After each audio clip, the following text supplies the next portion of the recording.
नमस्कार दोस्तों। मैं सी सुमित गर्ग एक बार पुनः स्वागत करता हूँ। Welcome to each one of you in this Monday Manthan series and today's topic is important as we all know MSME 43BS section reporting disclosure required. So various litigative points are there, so we will discuss how to report under this clause. So we have with us our expert CA Sachin Sinha ji, CA CM Jain साहब, CA Vikas Kejriwal ji present here in absentia Parul ji, Kishan Seth ji. So friends, आज इस topic पर discuss करेंगे। इससे related जो भी आप लोगों के डाउट्स एंड डिस्कशन है, प्लीज पोस्ट। विकास जी की कोशिश रहेगी कि हर प्रॉब्लम को डिस्कस किया जाए, सॉल्व किया जाए with the help of Sachin ji and CM Jain साहब। So over to you for discussion, and myself once again welcome to all participants who have joined in the large number on this auspicious occasion of Janmashtami. So सभी को हरे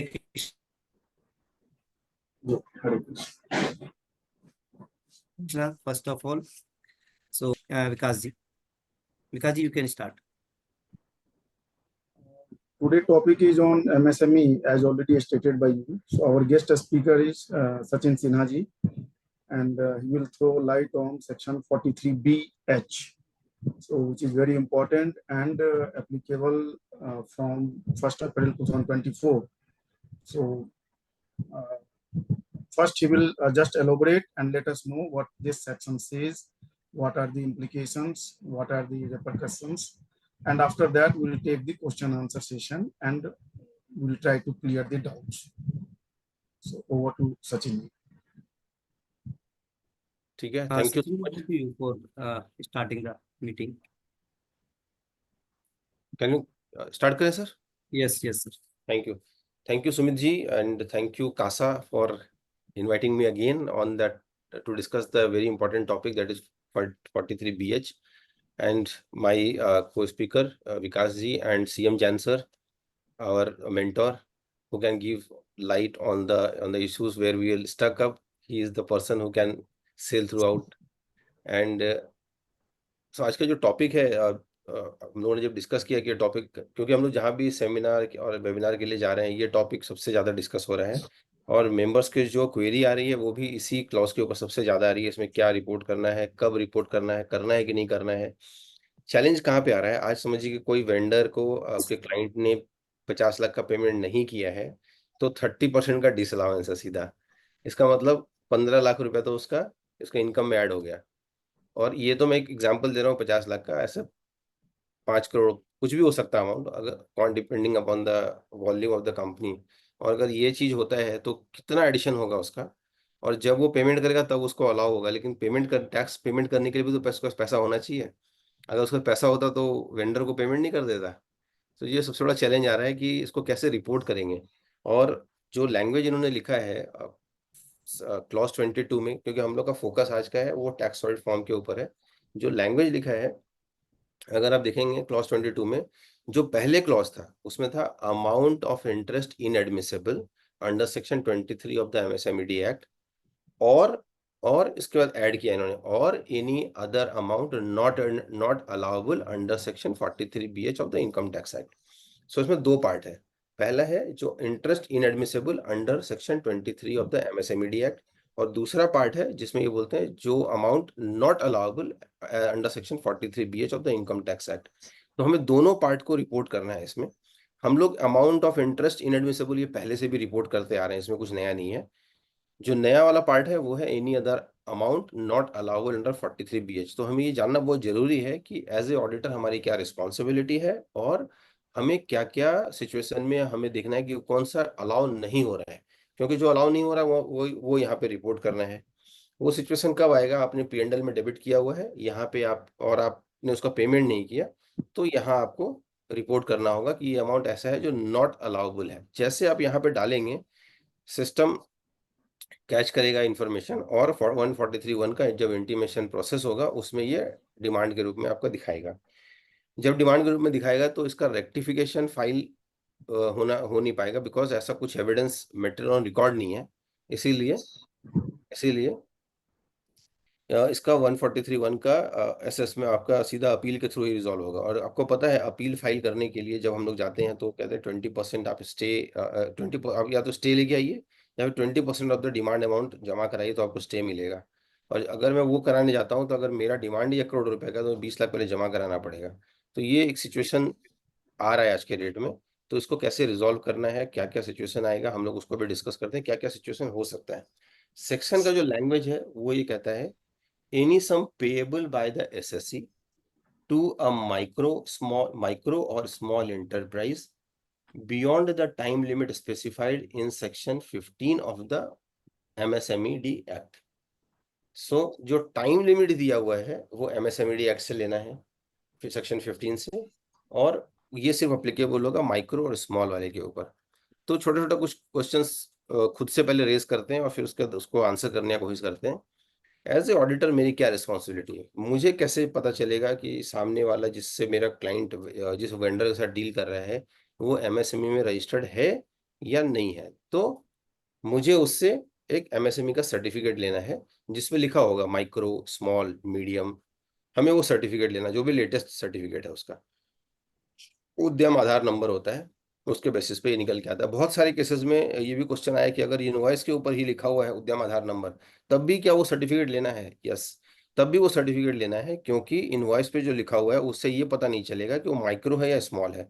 लेकिन अगर आप उस number से site पे जाके चेक करेंगे तो आपको पता चल जाएगा कि वो माइक्रो में है या स्मॉल में। तो आप उसका स्क्रीनशॉट लेके प्रिंट आउट निकाल के रख सकते हैं अपने रिकॉर्ड पर्पस के लिए। बट ये हमेशा से कन्वीनियंट होता है SSC को बोलना है कि वो आपको अवेलेबल कराए। दूसरा पॉइंट आता है whether entity is registered in micro, small, medium. हमें तीनों कैटेगरी को टेस्ट करना है या सिर्फ 2 कैटेगरी को टेस्ट करना है, माइक्रो और स्मॉल। सो जो पहला पार्ट है इंटरेस्ट की जो बात करता है, इंटरेस्ट के केस में तीनों सिचुएशन आएगा, माइक्रो, स्मॉल और मीडियम। 43BH के लिए सिर्फ माइक्रो और स्मॉल का रिक्वायरमेंट है, तो हमें तीनों कैटेगरी को कवर करना है। एज ए टैक्स ऑडिटर क्या मुझे वेंडर का भी फाइनेंशियल को चेक करके ये पता करना है कि क्या वो सही में MSME मीडियम है या स्मॉल है या माइक्रो है? एज ए ऑडिटर हमें नहीं करना है, जो सर्टिफिकेट हमें दिया गया है हमें उस पर रिलाई करना है। ऐसा सिचुएशन हो सकता है कि दोनों ही आप ही के क्लाइंट हैं, आपको पता है कि ये तो मीडियम में फॉल करता है, इसका जो फाइनेंशियल है उसके बेसिस पे, लेकिन वो सर्टिफिकेट माइक्रो का दे रहा है या स्मॉल का दे रहा है, तो आप सर्टिफिकेट के ऊपर फोकस कीजिए। लेकिन आप उसके बियॉन्ड जाने के लिए आपके पास अभी वो एक्सेस है नहीं। एज ए टैक्स ऑडिटर क्या मुझे वेंडर से डायरेक्ट कंफर्मेशन मंगाने की जरूरत है कि आप MSME में रजिस्टर्ड है या नहीं है? ऐसा कोई रिक्वायरमेंट नहीं है। सो जो क्लाइंट है आपका, जो SSC है, वो अपने वेंडर के साथ सर्टिफिकेट मंगाता है उससे और वो आपको प्रोवाइड कराता है। अगला क्वेश्चन और भी इसमें इंटरेस्टिंग निकल के आता है कि अगर SSC ने जो सम पेएबल है, whether the client is required to make provision for interest also, interest का प्रोविजन भी करना है। सो टेक्निकली जो इंटरेस्ट है वो MSMED एक्ट के हिसाब से आपको कैलकुलेट करना है। अगर मैं वहां पे कैलकुलेट करता हूँ तो मेरे पास क्या लाइबिलिटी आएगी कि मैं उसको एक्सपेंडिचर में अगर डाल देता हूँ तो मुझे उसका वो अलाउ नहीं होगा। तो जो वहां का जो रिक्वायरमेंट है क्वेश्चन का वो यही है, अमाउंट ऑफ इंटरेस्ट इनएडमिसेबल। सो पूरा का पूरा इंटरेस्ट इनएडमिसेबल है, तो एक तो वो अमाउंट निकालना है। अगर SSC ने कैलकुलेट करके फिगर डाला हुआ है तो एज ए ऑडिटर आपको चेक करना है कि ये फिगर करेक्ट है या नहीं है। सो क्योंकि हम टैक्स ऑडिट रिपोर्ट में ट्रू एंड करेक्ट व्यू लेते हैं, सो करेक्टनेस को टेस्ट करना है, और because this is a statutory liability. Third situation आता है अगर SSC ने बुक्स में प्रोविजन ही नहीं किया, तब भी क्या मुझे इसको क्वांटिफाई करना है, करके यहाँ पे लिखना है? अगर SSC ने प्रोविजन नहीं किया है तो इनएडमिसिबल का क्वेश्चन नहीं आएगा, तो मुझे यहाँ पे प्रोविजन नहीं, तो मुझे यहाँ पे फिगर्स नहीं डालने हैं। लेकिन 3CA 3CB में आपको ऑब्जर्वेशन में या क्वालिफिकेशन में आपको लिखना है कि SSC has not provided for interest and not recorded in the books of accounts, hence we are unable to comment on this and we are not reported anything in clause number 22. अगर client ने confirmation मांगा vendor से और vendor provide नहीं किया तो आपको उसके आगे जाने का जरूरत नहीं है। क्योंकि आपका लिमिटेशन वहीं खत्म हो जाता है, जितना सर्टिफिकेट मिला है उसके बेसिस पे कैलकुलेट कीजिए। रिमेनिंग के लिए 3CA 3CB में आप पॉइंट लिख दीजिए कि information not complete information not provided to us, hence we are unable to comment the correctness of the clause number 22, जो भी अमाउंट उसमें डाला गया उसका करेक्टनेस के लिए। What if the client fails to provide for interest in the books of accounts, interest का provision नहीं किया, तो हमने डिस्कस कर लिया कि अगर इंटरेस्ट का प्रोविजन नहीं किया है तो आपको सेपरेटली प्रोवाइड करा के डिसअलाउ कराने का कोई लॉजिक नहीं है। आप सिंपली 3CA 3CB में लिख दीजिए। और मुझे ऐसा लगता है कि टैक्स ऑडिटर स्टैच्यूटरी ऑडिटर को भी इस पॉइंट के ऊपर क्वालिफाई करना चाहिए रिपोर्ट को, बिकॉज स्टैच्यूटरी लायबिलिटी है। अगर स्टैच्यूटरी लायबिलिटी का बुक्स में प्रोविजन नहीं किया गया तो पेमेंट कैसे होगा? अगर प्रोविजन नहीं किया गया तो क्या बुक्स ऑफ अकाउंट्स को भी कभी जेन्युइनिटी के ऊपर क्वेश्चन उठाया जा सकता है? So as a statutory auditor they can ask this question also. अगर प्रिंसिपल अमाउंट का पेमेंट कर दिया मैंने, तो क्या मुझे तब भी मुझे इंटरेस्ट का कैलकुलेशन करना है? So technically yes. अगर मैंने प्रिंसिपल अमाउंट का पेमेंट बिफोर 31 मार्च कर दिया है तो 43BH से मैं बाहर हो गया, लेकिन मैंने जो स्पेसिफाइड डेट से लेट पेमेंट किया है उसके हिसाब से मेरा इंटरेस्ट का कैलकुलेशन बनता है। तो मुझे इंटरेस्ट का कैलकुलेशन पार्ट ए जो है क्लॉज नंबर 22 का जो पार्ट ए है उस पर रिपोर्ट करना है। और एक क्वेश्चन निकल के आता है कि मैंने अगर मैंने कोई पेमेंट किया है, जैसे मान लीजिए मैंने कोई प्रोविजन किया है, मैंने अभी पेमेंट नहीं किया, मैंने सिर्फ प्रोविजन किया है बुक्स में, तो क्या उसके लिए भी मुझे 43BH अप्लीकेबल हो सकता है? सो फॉर एग्जांपल, आपने ऑडिट फीस का प्रोविजन किया 31 मार्च को और इसके ऊपर आपने TDS डिडक्ट करके डिपॉजिट करा दिया, क्या आपका पेएबल स्टार्ट हो गया आज से? नहीं, टेक्निकली नो, क्योंकि जो जो लायबिलिटी अराइज होगी वो आपको टेस्ट करना है MSMED एक्ट के हिसाब से। और अगर मैं MSMED एक्ट के हिसाब से टेस्ट करता हूँ तो वहां पे ये कहता है कि स्पेसिफाइड डेट से 15 डेज 45 डेज जो भी एज द केस में भी उसके हिसाब से वो एप्लीकेबिलिटी आएगी। सो अगर मैं 45 डेज का लेता हूँ, लेकिन इंपॉर्टेंट चीज ये है कि सर्विस कंप्लीट होना चाहिए, सर्विस कंप्लीट होना चाहिए। सर्विस कंप्लीट नहीं हुआ और सर्विस का एक्सेप्टेंस नहीं हुआ तो उस केस में आपके पास जो नंबर ऑफ डेज है वो वहां से स्टार्ट नहीं होगा। इसीलिए अगर मैं 23-24 के बुक्स में ऑडिट फीस का प्रोविजन करता हूँ, लेट से 5 लाख रुपीज का, और इसका पेमेंट 31 मार्च तक भी नहीं होता है, इसका मतलब मैंने अक्टूबर में इनवॉइस रेज कर दिया है लेकिन इसका 31 मार्च तक भी मैंने पेमेंट नहीं किया, तो क्या ये डिसअलाउ होगा? सो अगर मैं बोलूंगा यस डिसअलाउ होगा, क्योंकि अगर मैं 43BH को देखूं 24-25 के लिए, तो ये कहता है कि any sum payable to the MSMED, service complete हो गई अक्टूबर में, पेएबल अराइज हो गया, तो क्या मुझे ये डिसअलाउ हो करना चाहिए? लेकिन इशू ये आएगा कि अगर मैं इसको डिसअलाउ करने जाऊंगा तो उस साल में यानी कि 24-25 में मैंने वो एक्सपेंस क्लेम नहीं किया, मैंने वो एक्सपेंस क्लेम किया 23-24 में, तो 24-25 में आप उसको डिसअलाउ नहीं कर सकते। 24-25 में फिर प्रोविजन करूंगा तो उसका पेमेंट मेरा ड्यू ही नहीं हुआ, उसका ड्यू होगा नेक्स्ट ईयर में, तो आप उसको भी डिसअलाउ नहीं कर सकते। सो टेक्निकली आप इसका डिसअलाउ नहीं कर पाएंगे। एक और सिचुएशन निकल के आता है कि अगर मुझे इंटरेस्ट पेबल करना है, समझिए सेक्शन 23 ऑफ द MSMED के हिसाब से, तो अगर मुझे 100 रुपीज किसी को पे करना है और 12 रुपीज इंटरेस्ट का पे करना है, तो मेरा सम पेबल कितना होगा? 112 होगा या 100 होगा? क्योंकि एक चीज एक जगह डिसअलाउ हो सकता है, सो इंटरेस्ट के लिए आपका डिसअलाउंस ऑलरेडी 37 के हिसाब से हो जाएगा।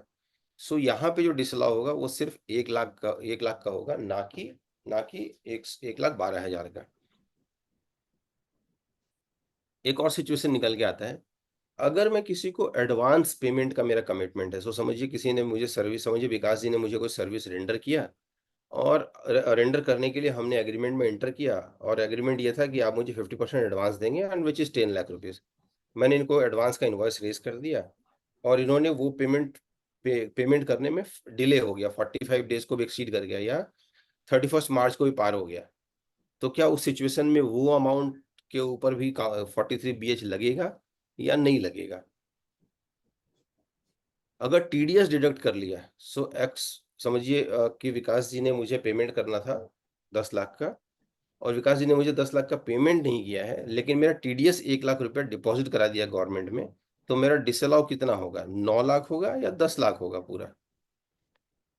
दूसरा सिचुएशन आता है, इसको उल्टा कर देते हैं, मुझे पूरा पेमेंट कर दिया, 1 लाख जो मेरा टीडीएस काटा वो गवर्नमेंट को जमा नहीं कराया है 31 मार्च तक, लेकिन वो बाद में जमा करा दिया रिटर्न फाइलिंग से पहले, तो 40 में अलाउ हो गया, 40 में अलाउ हो गया, तो मेरे सम पेएबल से बाहर हो गया, तो क्या उसका ट्रीटमेंट भी मुझे टेस्ट करना है?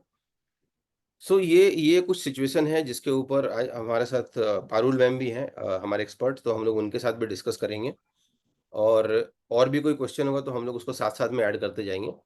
ये वो क्वेश्चन है जो जो प्रेवलेंट आपके पास आएंगे। अभी एक दो चीज और ऐड कर देता हूँ इसमें। ये क्वेश्चन बहुत जगह चल रहा है, समझिए मैंने 1 लाख मुझे किसी को पेमेंट करना है फर्नीचर बनवाने के लिए, कॉन्ट्रैक्टर को मैंने रखा फर्नीचर बनवाने के लिए, और उसने 1 लाख का मुझे बिल किया, मैं उस आइटम को P&L में डेबिट नहीं कर रहा हूं, तो क्या 43BH मेरे ऊपर लगेगा? दूसरा एक और क्वेश्चन आता है, अगर मुझे सीएम जैन सर को 1 लाख का पेमेंट करना है और उसके ऊपर 18% का जीएसटी लगा हुआ है, सो 1,18,000 हो गया। 1 लाख तो मेरा कंसल्टेंसी फीस है जो मेरे P&L में डेबिट हो रहा है, लेकिन 18,000 जीएसटी है वो मेरे P&L में डेबिट नहीं होगा, वो सीधा इनपुट टैक्स क्रेडिट में जाएगा, सॉरी आउटपुट टैक्स क्रेडिट में जाएगा। तो उस केस में क्या मैं उस 18,000 को डिसअलाउ करूं, या सिर्फ 1 लाख को करूं, या फिर 1,18,000 पूरा करूं? तो सम पेएबल तो मेरे लिए पूरा है, 1,18,000 ही है, तो मैं कितना को डिसअलाउ करूंगा? तो ये इस तरह के क्वेश्चंस बहुत सारे डिस्कशन में सभी जगह चल रहे हैं। मैंने जो स्टैंड लिया है अभी तक, एक जो मेरा क्लियर स्टैंड है कि जब भी आप इंटरप्रेट कर रहे हैं सेक्शन को, तो किस इंटेंट से सेक्शन को लाया गया ये सबसे पहले हमें समझना है। अगर सेक्शन का इंटेंट ये है कि हमें एमएसएमई को बेनिफिट देना है, तो आपने कि उसको किस हेड में अकाउंट फॉर किया है, इससे किसी दूसरे का या रिसीवर का राइट को इन्फ्रिंज नहीं किया जा सकता। सो अगर मैंने कैपिटलाइज कर दिया तो मुझे उसका 45 में पे करने का लायबिलिटी खत्म हो गया, मैं कभी भी करूंगा मेरा अलाउ हो जाएगा, या मुझे उसके लिए भी मेरी सेम लायबिलिटी होगी। ये बहुत इंटरेस्टिंग होगा समझना, क्योंकि जो सेक्शन है उसका लैंग्वेज बहुत इंटरेस्टिंग है। वो कहता है any expenditure which is otherwise allowable shall be allowed on payment basis. So 43BH उसी में फॉल करता है, any expenditure which is otherwise allowable. अब मैंने कोई फर्नीचर बनवाया 1 लाख का, वो एक्सपेंडिचर अलाउबल है या नहीं है, पहला क्वेश्चन। अब कहते अलाउबल नहीं है, वो तो कैपिटल आइटम P&L से रूट ही नहीं हुआ, तो जब P&L से रूट नहीं हुआ तो मैं डिसअलाउ भी क्यों करूंगा? तो ये मेरा पूरा का पूरा अलाउ होना चाहिए। उसी तरह जीएसटी है, मेरा P&L के थ्रू रूट नहीं हो रहा है, तो मैं क्यों उसको डिसअलाउ करूं? जीएसटी का अगर मैं पेमेंट नहीं करता हूं गवर्नमेंट को, तो उसके लिए अलग प्रोविजन दिया गया है 43B के अंदर में, तो मैं उसके अंदर में कैच करूंगा, ना कि 43BH में फॉल करूंगा। सो ये डिफरेंट डिफरेंट व्यूज निकल के आ रहे हैं। एक अभी हम लोग उसको और डिस्कस करते हैं अदर पैनलिस्ट के साथ, उसके बाद जो मेरा अपना कंक्लूजन रिमार्क होगा वो मैं डालूंगा कि क्या हम लोग क्या स्टैंड ले रहे हैं ऑडिट में, ऑब्जर्वेशन में लिखने के लिए या क्वालिफिकेशन में लिखने के लिए। So over to Vikas ji, Sumit sir. बहुत अच्छे से आपने एक्सप्लेन किया सचिन जी। इसमें एक दो क्वेश्चन जो अपरेंटली मेरे को जो अभी माइंड में आ रहे हैं, लेट मी विकास जी, हाँ क्वेश्चन ले लीजिए, उसके बाद फिर पारुल जी के और सीएम जैन के भी एक बार व्यू ले लेंगे, देन विल या टेक एक द काम कर लेते क्वेश्चन हैं, फ्रॉम पार्टिसिपेंट। श्योर। या तो ओके, पारुल जी एक बार कर लें, उसके बाद then we can take up this, जो ठीक है, डाउट है will clear that. Parul ji available है? Yes ma'am. मैडम म्यूट है आपका, आपकी आवाज नहीं आ रही है।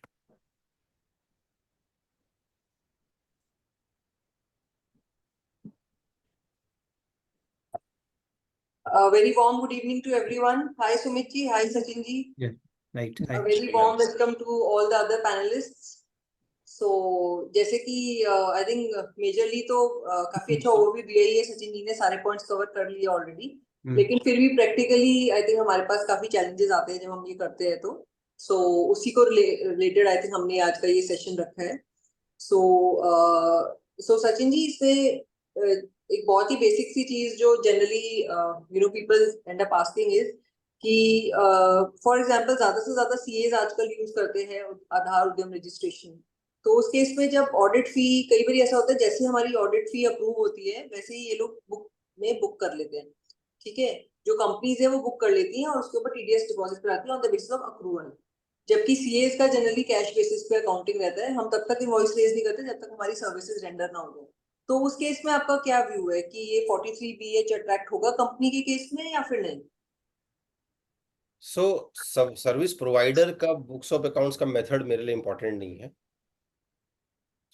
जो सर्विस रिसीवर है उसके लिए इंपॉर्टेंट है, क्योंकि उसने बुक्स में प्रोविजन किया है। सो इसका मतलब अक्रूवल बेसिस पे मेंटेन करा, तभी उसने प्रोविजन किया है।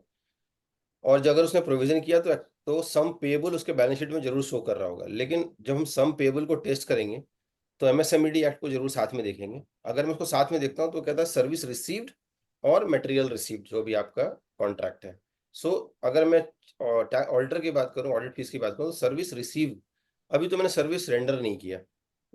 मैं अपना सर्विस रेंडर करूंगा जुलाई अगस्त सितंबर में कहीं जाके, और मेरा कंप्लीट होगा वो अक्टूबर में। रिटर्न मैं उसको इनवॉइस करूंगा नवंबर में। सो मेरा service complete and acceptance is also important. मैंने सर्विस कंप्लीट कर दिया बट रिसीवर ने एक्सेप्ट कर लिया, देन वहां से वो काउंटिंग स्टार्ट हो जाएगी 45 डेज की, और वो अलाउबिलिटी डिसअलाउबिलिटी वहां पे टेस्ट होगा। पॉइंट इसमें एक और इंटरेस्टिंग एस्पेक्ट हम लोग ऐड कर रहे हैं। अक्टूबर में आपने बिल कर दिया, सर्विस कंप्लीट किया, बिल कर दिया, लेकिन आपके क्लाइंट ने अक्टूबर नवंबर दिसंबर जनवरी फरवरी मार्च तक पेमेंट नहीं किया, 31 मार्च के बाद पेमेंट किया, तो डिसअलाउ होगा कि नहीं होगा? अगर होगा तो किस साल में होगा? क्योंकि जिस साल में आपने बिल किया है या सर्विस कंप्लीट किया है, वो साल तो आपने बुक खर्चे में डाला नहीं है अभी। जिस साल का खर्चे में डाला है वो साल तो निकल चुका, वो साल का तो अपने ड्यू ही नहीं हुआ था, तो पेमेंट का कोई क्वेश्चन ही नहीं आता। तो कैसे टेस्ट करेंगे इसको? ये थोड़ा एक रिकंसाइल करने के लिए एग्जांपल दे रहे हैं ऑडिट फीस का, बट ऐसा और भी चीज हो सकता है।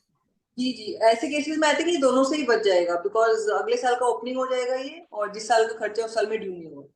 तो correct. What I understand is that it will मतलब थोड़ा स्किप हो जाएगा ये। सो बेसिकली जो इनका इंटेंट है जो अचीव करने का, वो अचीव नहीं हो पाएगा ऐसे केसेस में। This is what it looks like. इसी में अगर अभी हम अपॉइंटेड डे की बात कर ही रहे हैं, सो आई थिंक एमएसएमईडी एक्ट में सेक्शन 2B बात करता है of the appointed day. So appointed day means the day following immediately after the expiry of 15 days from the day of acceptance of goods or services by the buyer. ठीक है?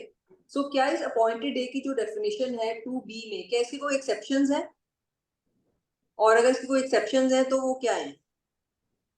Exceptions I think जो वहां पे ये है कि अगर आपने सर्विस रिसीव नहीं किया या आपका कोई ऑब्जेक्शन है सर्विस के ऊपर या गुड्स के ऊपर, तो उसका एक्सेप्शन है, उसके लिए फिर आपको वो रिवाइज टाइम लाइन मिलता है। इसके अलावा तो I can not see any other exception. और अगर आपका कुछ है तो ऐड कर सकते हैं इसमें, आपके पास कुछ पॉइंट है तो। Okay, so basically, I think your understanding is correct, because I believe that ये जो exception है ये उन्हीं cases में हो सकता है जहाँ objection है। अदरवाइज जहाँ पे वो प्लेन जेन है और जो सर्विस डिलीवरी है वो फाइनलाइज्ड है, तो उसमें फिर आपको टाइमलाइन वही फॉलो करनी पड़ेगी अपॉइंटेड डे की, which is 15 days from the date of renderance of services और the deliverance of the goods. So therefore कहीं ना कहीं अगर हम एक्सेप्शन की बात करें तो objection is the only thing जहाँ पे एक एक्सेप्शनल केस हो जाता है, और जब तक वो रिजॉल्व नहीं होगा आपका, तब तक जो है we can not really trigger the section itself, because MSMED act में ही वो आपके अपॉइंटेड डेट जो है वो फाइनलाइज्ड है। Correct. Is it correct? Correct.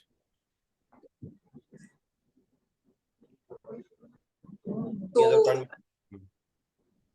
Jain साहब, सीएम जैन, आपके भी कोई व्यू हैं इससे रिलेटेड?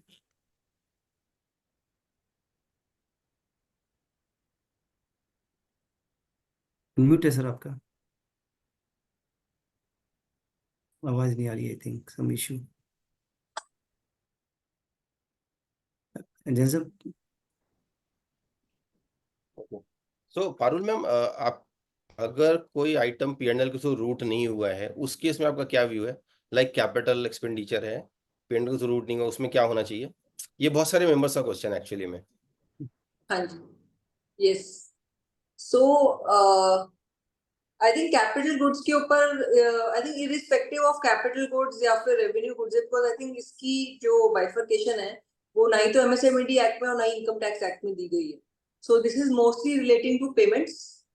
तो यहाँ पे जो क्रूशियल डेट्स हैं वो है due date under the MSME act, due date under the income tax act, and the date of filing of the tax return, and the date of deliverance of goods or rendition of services. So what I understand is कि capital और revenue में इसका कोई difference है नहीं, तो treatment दोनों की same रहेगी। अगर आपका कोई counter view है तो बताएं। नहीं, ये मैंने भी यही व्यू लिया है, बट बिकॉज मैंने जब इसका इंटेंट देखा था, जो मेमोरेंडम में इसका आया था कि किस पर्पस के लाया गया है, तो that is to give the benefit to the MSME. Hmm, तो अगर एमएसएमई को बेनिफिट देना है, तो मैं किसी ट्रांजेक्शन को अपने बुक्स में कैसे रिकॉर्ड कर रहा हूँ, उससे एमएसएमई जो एंटिटी या सर्विस प्रोवाइडर या गुड्स सप्लायर है, उसका बेनिफिट नहीं जाना चाहिए। हाँ जी, एक हाँ और क्वेश्चन लोगों का आ रहा है बहुत ज्यादा कि ट्रेडर्स के ऊपर भी अप्लाई करेगा क्या ये प्रोविजन? जी। तो ट्रेडर्स के पास भी सर्टिफिकेट होता है एमएसएमई का। यस। सो उस तो केस में, यस मैम, आपका क्या व्यू है? हाँ, सो ट्रेडर्स का आई थिंक ट्रेडर्स के ऊपर ये अप्लाई नहीं करेगा, बिकॉज वहाँ पे क्लियरली मेंशन किया गया कि मैन्युफैक्चरिंग और सर्विसेज के केस में दिस विल अप्लाई। सो कहीं ना कहीं ट्रेडर्स को इससे आउट रखा गया, because then the market is like really really huge, I mean what we understand, and as it is जो एमएसएमई रजिस्ट्रेशन ट्रेडर्स लेते हैं, that is for the for other purposes, which is I think is a preferential हाँ, so prime lending के लिए उसका होता yeah, है। prime lending, that's correct. Priority lending के लिए होता है वो। प्रायोरिटी लेंडिंग के लिए वो लेते हैं।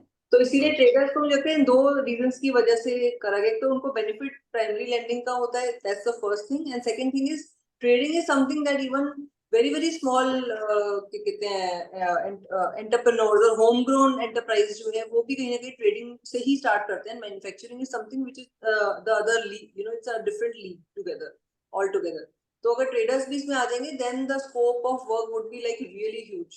तो कहीं ना कहीं ट्रैक करना भी मुश्किल रहेगा। So I think that's why specifically traders are outside the domain, because उनको इंक्लूड ही नहीं किया गया डेफिनेशन में।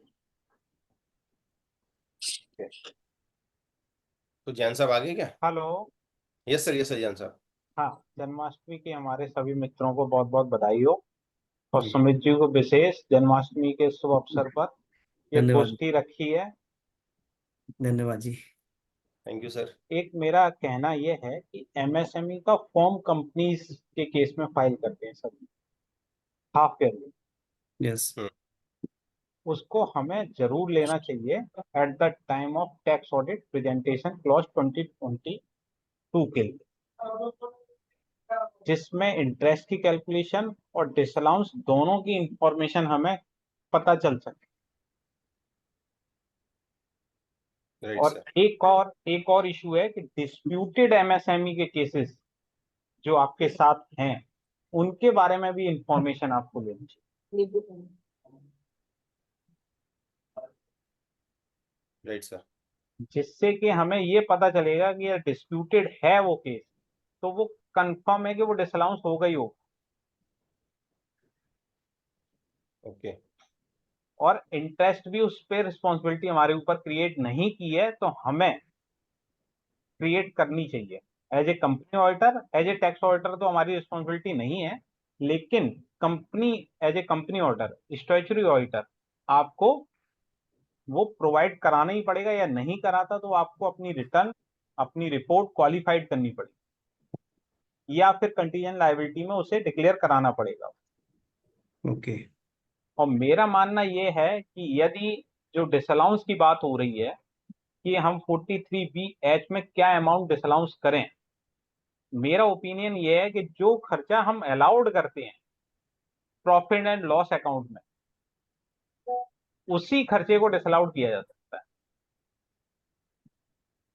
है। ऐसा सर्विस टैक्स की लायबिलिटी के केसेस में प्रीवियस जो जुडिस्प्रूडेंस है, जो सर्विस टैक्स हम नहीं पे करते थे पीएनएल में, हम उसकी लायबिलिटी को एज ए एक्सपेंडिचर ट्रीट नहीं करते थे, तो सर्विस टैक्स की जो टैक्स वाला जो कॉलम है 43B में, कि हम पहला वाला जो क्लॉज है ना, कि टैक्स अमाउंट है any yes sum payable by SSC by tax duty cess and fee by whatever called it under any law for time being, तो उसमें हम कहीं पे भी सर्विस टैक्स की लायबिलिटी या एक्साइज की लायबिलिटीज को डिक्लेयर नहीं करते थे, क्योंकि वो खर्चा हम प्रॉफिट एंड लॉस अकाउंट में डेबिट ही नहीं कर रहे थे।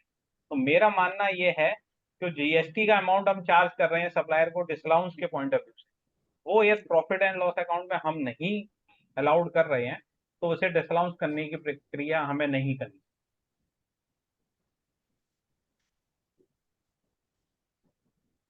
सचिन जी।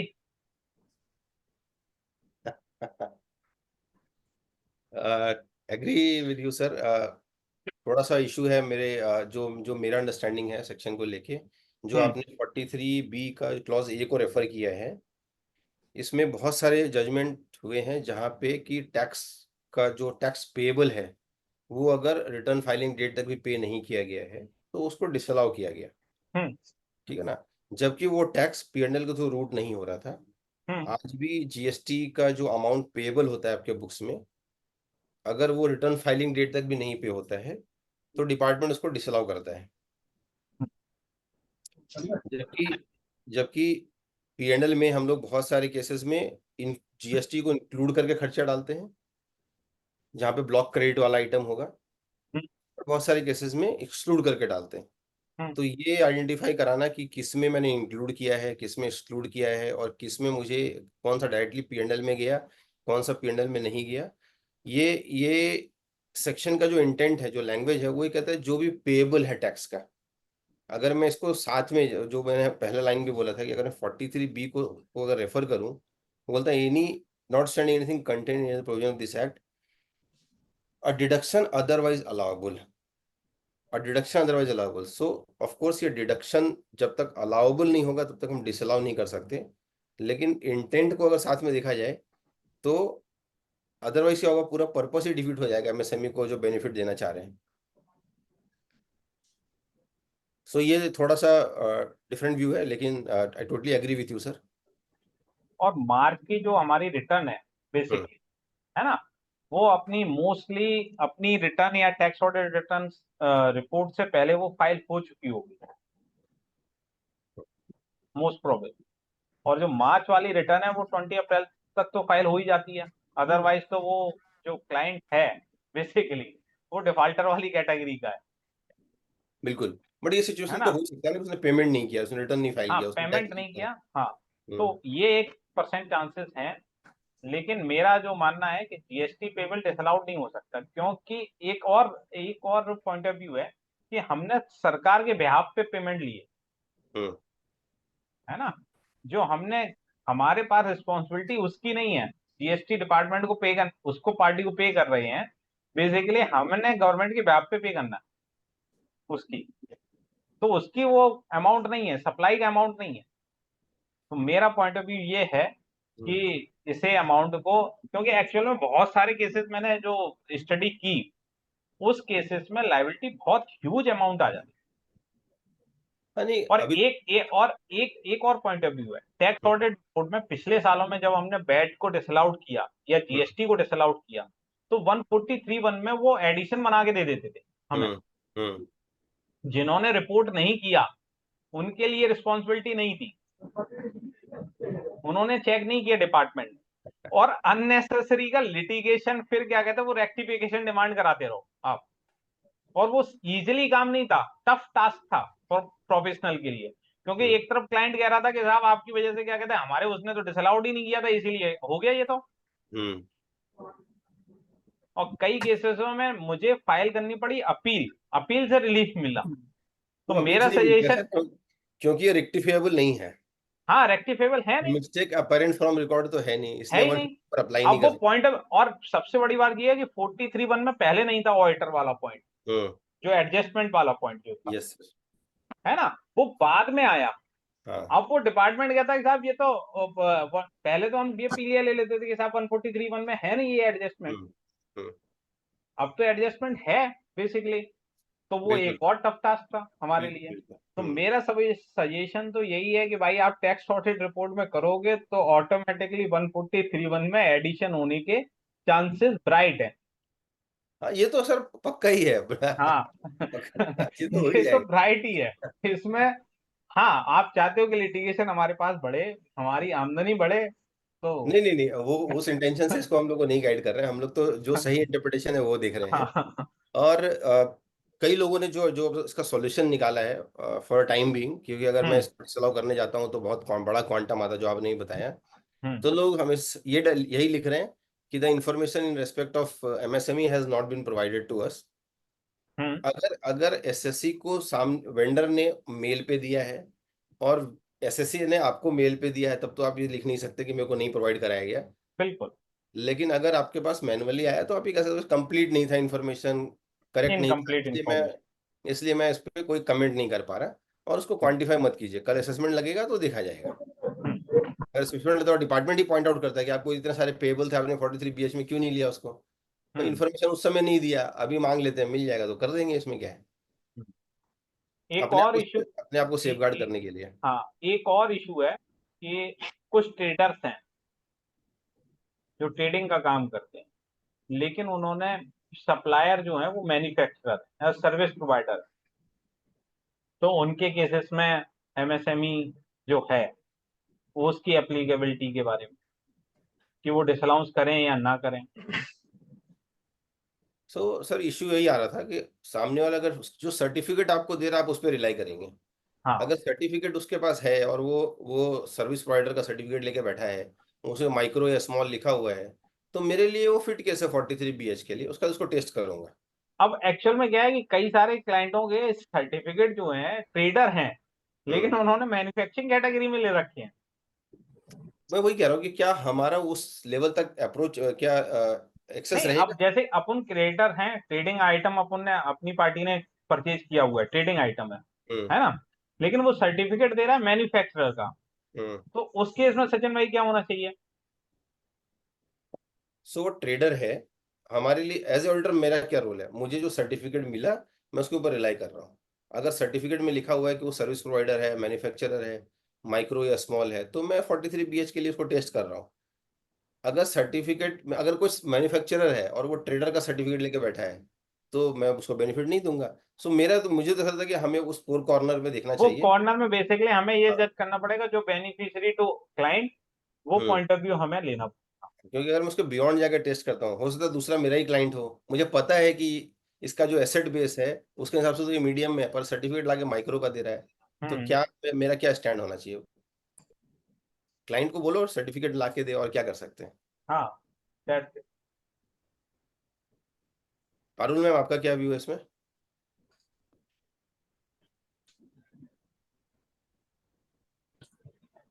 इसमें सर मेरा एक जस्ट Yes, बड़ा yes. वेग सा क्वेश्चन है कि can an one entity can they take two registration, एक ट्रेडर का और एक से मैन्युफैक्चरर का, can not they? Possible, not possible, क्योंकि वो PAN link base, PAN based होता है। हाँ वो पैन लिंक बेस्ड है, तो मुझे नहीं लगता कि एक आदमी के दो पैन हो।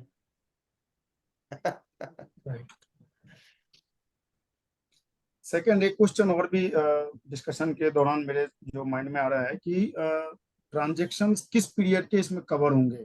लाइक इसकी एप्लीकेबिलिटी है from 1/4/2024 and transactions covered, suppose मेरा 1/4/24 को देयर इज एन आउटस्टैंडिंग जो मुझे देना है, मतलब मेरे सप्लायर को पेमेंट करनी है और उसका बैलेंस है से 2 लाख रुपए का, विच पर्टेन्स टू से 2020 और 21। तो क्या उसकी पेमेंट भी मुझे इस 43 BH के ड्यू डेट के हिसाब से करनी होगी,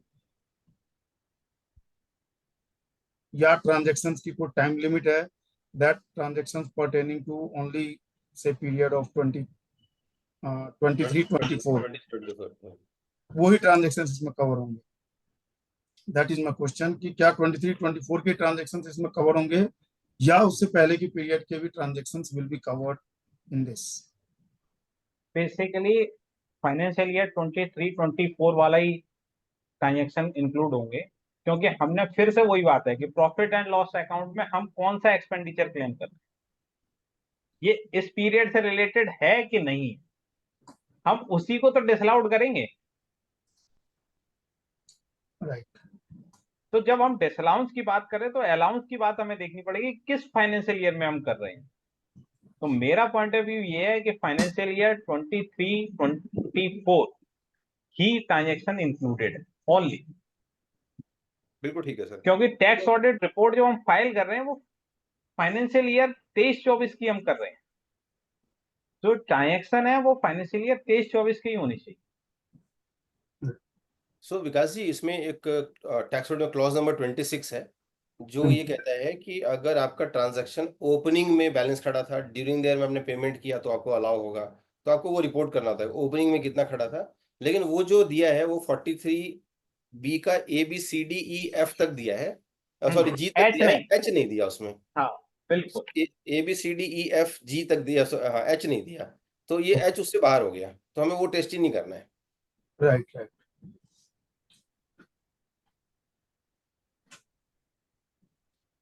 ठीक है ना सर? और कोई क्वेश्चंस पार्टिसिपेंट का?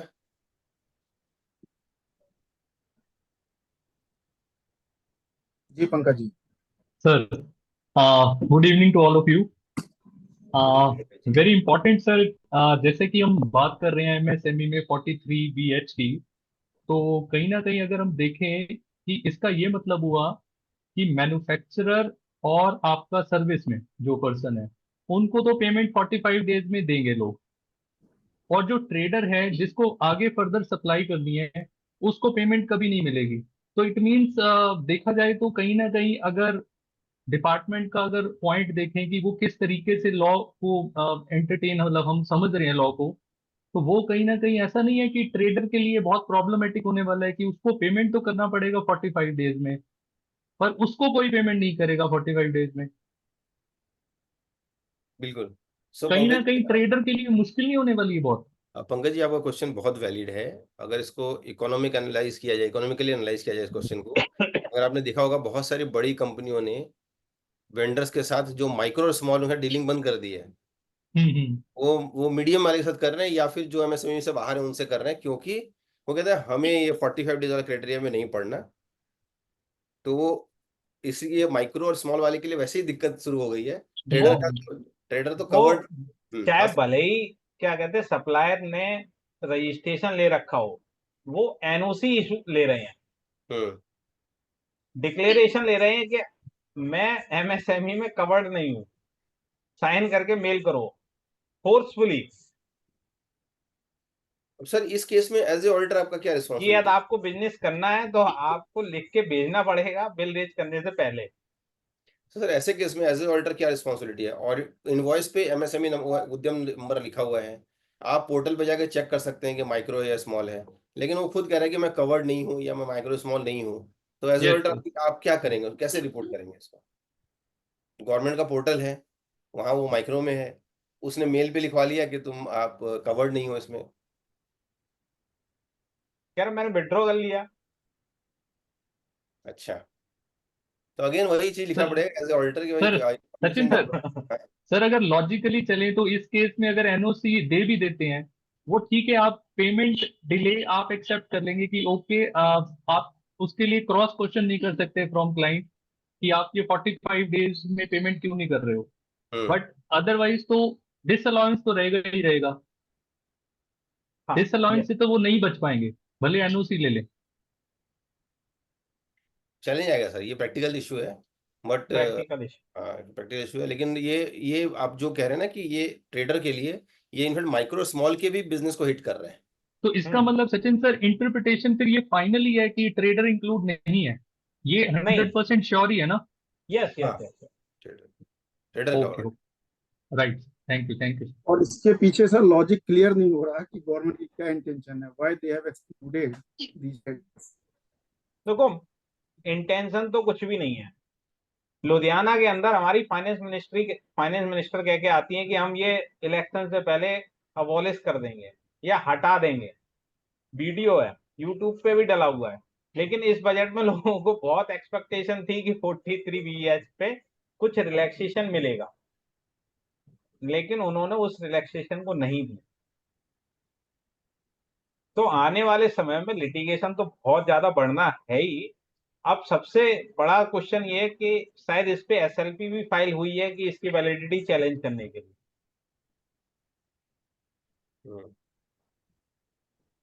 पर कई वैसे सारे, देखा जाए, हाँ, वैसे सूरत देखा जाए टेक्सटाइल एसोसिएशन ने SLP फाइल कर रखी है इस पे।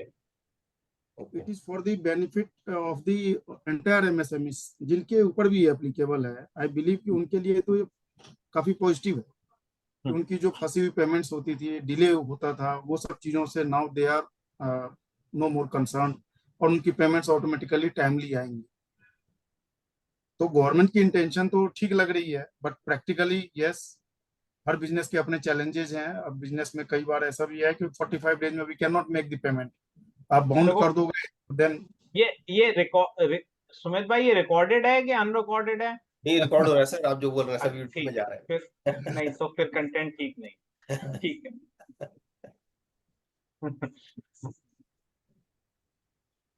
कई लोगों ने, मैं बता दूं, कई लोगों ने डेबिट नोट इशू करा दिए। नहीं, आपने बिल्कुल सही कहा, कई लोगों ने एमएसएमई सर्टिफिकेट लेने के बाद भी उन्होंने सरेंडर कर दिया। हम्म इस क्लॉज के और आने के कई बाद they लोगों have ने जो surrendered। लायबिलिटीज थी उसको डिफिशिएंसी मीमो देके और डेटर्स को उन्होंने जीरो कर, क्रेडिटर्स को जीरो कर दिया। बिकॉज जो उनके कस्टमर थे दे आर सेइंग भाई अगर एमएसएमई हो आप, हाँ we will not deal with you. हाँ, बेसिकली उन्होंने उसे डेबिट नोट रेज कर दिया, फिर उन्होंने रिवर्सल दोबारा से उसको करेक्ट करके नेक्स्ट फाइनेंशियल ईयर में उन्होंने बिल रेज किए।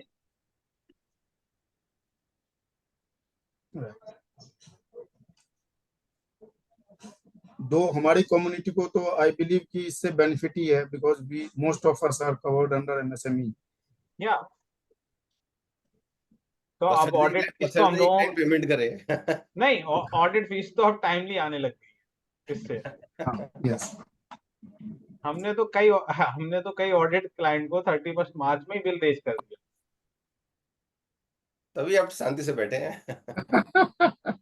सर मेरा एक क्वेश्चन है। यस। सर जैसे हमने देखा कि एमएसएमई में रजिस्टर्ड भी है और मैन्युफैक्चरर भी है, उसकी परचेज हमें डिसअलाउ करनी है मार्च मंथ की लास्ट की, जो अनपेड रह गई है, राइट? तो अगर हम वो परचेज डिसअलाउ करते हैं तो जो आईटीसी हम उस पर क्लेम कर चुके हैं उसका क्या होगा? वो तो जीएसटी पर्पस के लिए है ना मैम। तो उस पर कोई इफेक्ट नहीं आएगा? जीएसटी में जो आपका आईटीसी रिवर्सल का टाइमलाइन है, अगर वो 6 मंथ तक आप पेमेंट नहीं करते हैं तो आपको रिवर्स करना होता है जितना Correct. बड़ी नहीं मतलब, हाँ जी वो ठीक है, जीएसटी का इस पे कोई इम्पैक्ट तो नहीं आएगा? नहीं, जीएसटी का इस पे नहीं। कोई इम्पैक्ट नहीं आएगा। और हमें वो पूरा परचेज बिल हमें डिसअलाउ करना होगा, या जो अमाउंट अनपेड रह गया है, मतलब आउटस्टैंडिंग रह गया है, उसी के लिए ही करना है हमें? जो पेबल रह गया है सिर्फ उतना ही हाँ जी। करना है। वो अगर मान लिया आपने 50% पे कर दिया तो राइट, 50% रह गया आपका। 50% रह जाएगा, हाँ, तो उसको हमें परचेज में से लेस करना है? इतना अमाउंट आपका डिसअलाउ होगा अंडर सेक्शन 43B(H). डिसअलाउ मतलब जब आप कंपटीशन बनाएंगे तो इतना इनकम में ऐड हो जाएगा जाके। और जब आप पेमेंट कर देंगे जिस फाइनेंशियल ईयर में, उस साल अलाउड हो जाएगा। जब आप पेमेंट करेंगे तो अलाउ हो जाएगा। मतलब वो परचेज में से लेस करने की जरूरत नहीं है हमें? नहीं, परचेज में से परचेज लेस में नहीं से होगा। आपका फाइनेंशियल ना, स्टेटमेंट में कोई डिस्टर्बेंस नहीं है। फाइनेंशियल स्टेटमेंट कोई आपने डिस्टर्ब किया, उसमें कुछ चैलेंज नहीं आएगा। जब आप कंप्यूटेशन ऑफ इनकम करेंगे तो वहां पे आइटम डिसअलाउड जो होता है उसमें आप डालेंगे under section 43B under bracket H, इतना मैंने डिसअलाउ किया, वो आपका इनकम को बढ़ा देगा और उसके बेसिस पे आपका कंप्यूटेशन इनकम टैक्स कैलकुलेट हो जाएगा। आपका फाइनेंशियल स्टेटमेंट में कोई इम्पैक्ट नहीं आएगा इसका। और सर मेरा ये पूछना है कि अगर हम क्वालिफिकेशंस लगाते हैं अपनी 3CD रिपोर्ट में, तो हम्म। क्या वो इनकम टैक्स डिपार्टमेंट का ध्यान ज्यादा नहीं खींचेगा, अट्रैक्ट करेगा? मतलब देखिए फिर तो ऐसे केस ऑडिटर, स्क्रूटनाइज।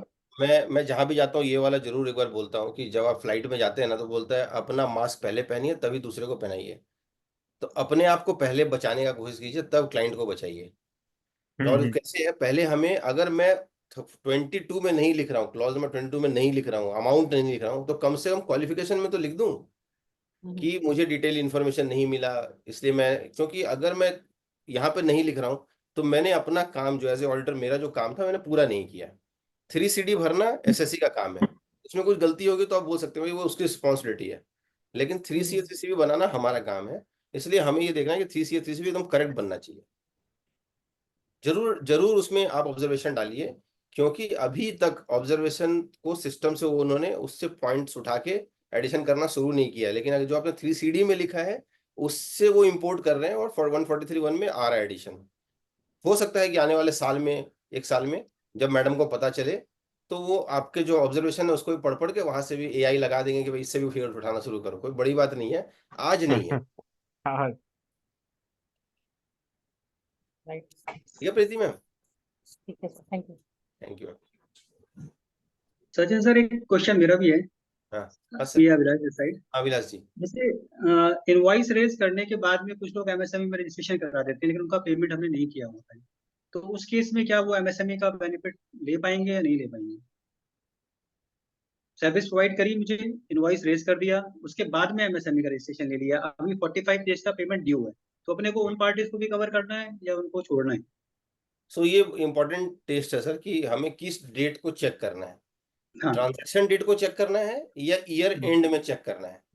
हम्म। सो अगर मुझे ट्रांजैक्शन डेट में वो प्रोवाइड करा देता तो मैं इंटरेस्ट या मेरा शायद मैं उसका डील करता नहीं करता, मेरा टर्म्स ऑफ कॉन्ट्रैक्ट डिफरेंट होता, वो सब कुछ आता। उस टाइम पे वो फैक्ट नहीं था, बाद में उसने रजिस्टर करा लिया, तो हाँ। उससे मेरा ट्रांजैक्शन को इफेक्ट नहीं होना चाहिए। So okay. टेक्निकली मेरे हिसाब से इसको ट्रांजैक्शन डेट में टेस्ट करना चाहिए। अब इसलिए हम लोगों ने लास्ट ईयर ही सभी वेंडर्स को ये बोला था, सभी क्लाइंट को, कि आपने एक एसओपी डेवलप कर लो और वेंडर को जो आप क्रिएट करते हो अपने बुक्स में, अपने यहाँ पे जो वेंडर क्रिएट करते हैं, तो आप उसी समय उससे एमएसएमई का सर्टिफिकेट ले लीजिए। बाद तो जैसे आप किस पैन तरह? नंबर, चेक डिटेल ये सब मांगते हैं ना, उसका जीएसटी नंबर, उसी साथ में एमएसएमई का सर्टिफिकेट मांग लीजिए। ओके, तो इन ट्रांजैक्शंस को एक्सक्लूड कर दें, फिर उसमें एमएसएमई का ट्रीटमेंट कोई तो ना करें फिर। वो ये वीक इसमें मेरे ख्याल से जैन साहब भी कुछ ऐड कर पाएंगे सर। सर मेरा व्यू डिफरेंट है आपसे। 31 मार्च को पेबल अमाउंट है, हाँ, तो वो कवर्ड होना चाहिए, ठीक है, कोई इशू नहीं। ओके, तो फिर तो दो सर व्यूज आ गए सर। तो सर इसको ना दो दो पार्ट में समझते हैं। हम्म। जब आप एडवाइजरी मोड में हैं, क्लाइंट को एडवाइस कर रहे हैं, तब तो जैन साहब का जो व्यू एकदम करेक्ट है, वो लेके चलिए। जब नहीं हुआ और लिटिगेशन हो गया, तो फिर लड़ने के लिए फिर मेरा वाला ये व्यू पॉइंट, लेके हाँ बिल्कुल।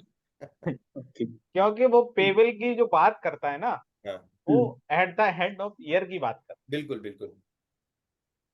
नहीं, लेकिन जैसे इंटरेस्ट के केस में तो वही कहते हैं कि इंटरेस्ट आपको इन बिटवीन अगर ट्रांजैक्शन हुई है, उसका पेमेंट ड्यूरिंग द ईयर हो गया है, तब भी आपको प्रोवाइड कराना है, तो वहां पर फंसेंगे, फिर हम वहां क्या करेंगे? नहीं, वहां तो 43 इंटरेस्ट तो आपको प्रोवाइड कराना ही है, एमएसएमई एक्ट में लिखा हुआ है, डिफॉल्ट नहीं, करेंगे तो मेरा आपको। केस डिफरेंट है जैसा, केस डिफरेंट है ना, मतलब हम्म, ट्रांजैक्शन इनवॉइस इशू करने के बाद में बंदे ने रजिस्ट्रेशन ले लिया। सर इनका और वो बंद- जैन साहब, मैं अभिलाष जी का क्वेश्चन को रिफ्रेम कर देता हूँ। समझिए आपने अप्रैल में इनवॉइस किया, क्लाइंट ने मुझे, मैंने उसको जुलाई में पेमेंट किया, 3 महीने बाद, 4 महीने बाद पेमेंट किया, और उसने अगस्त में जाके एमएसएमई रजिस्ट्रेशन करा लिया, हम्म, तो मैं इंटरेस्ट का प्रोविजन करूंगा कि नहीं नहीं करूंगा? नहीं करो, नहीं करें। नहीं करूंगा। लेकिन अगर उस ये बंदे को यही पेमेंट अप्रैल करने से, अप्रैल वाला जो बिल है, और हम मार्च में भी पेबल दिखाते हैं, हाँ, है ना, और मार्च में भी वो पेबल है, और हमने रजिस्ट्रेशन अगस्त में ले लिया है, जी। तो क्या इंटरेस्ट की रिस्पॉन्सिबिलिटी है कि नहीं है क्लाइंट की?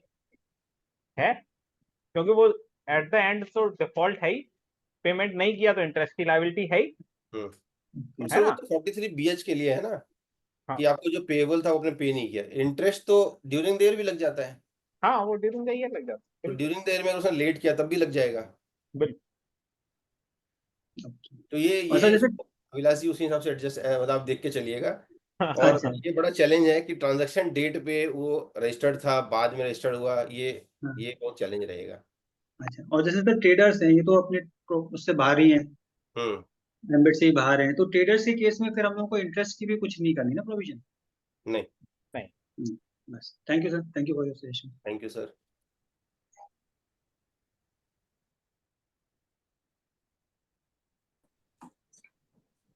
और कोई क्वेश्चन?